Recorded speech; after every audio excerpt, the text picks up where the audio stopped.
وہ پوچھتی ہے جب حضرت ابراہیم علیہ السلام اللہ تعالیٰ کی طرف سے حکم ان کو مل گیا کہ اپنے بیٹے کو قربان کرنے کے لیے ذبح کرنے کی، تو وہ پوچھتی ہے کیا اس نے سچ مچ کر لینے تھے کہ کشف تھا صرف؟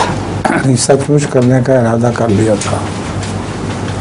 طلّہ الجبین، ان کو اوندے میں لٹا دیا تاکہ ان کی آنکھیں ڈال کے رحم نہ آ جائے.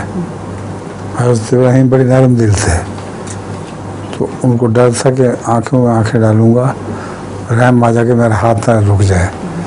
تو آپ نے اس کو اوندے میں لٹا دیا اور ذبح کے لیے تیار ہو گئے.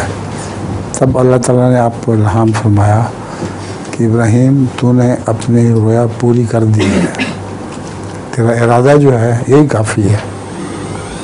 پھر وہ ابراہیم علیہ السلام نے بیٹے کو ذبح نہیں کیا.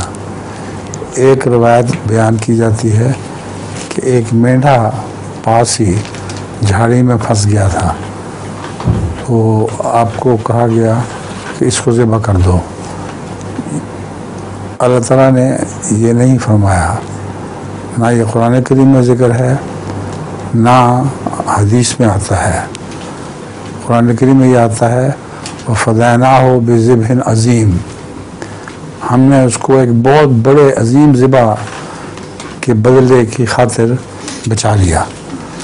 تو حضرت مسیح علیہ السلام لکھتے ہیں کہ وہ عظیم ذبح رسول اللہ صلی اللہ علیہ وسلم کے زمانے میں جو حضرت اسماعیل کی اولاد سے تھے صحابہ نے پیش کرنا تھا اور پیش کر دیا آپ نے. بس کثرت سے صحابہ ذبح کیے گئے اور یہی وہ فدیہ ہے جو جس کا ذکر قرآن کریم میں ملتا ہے.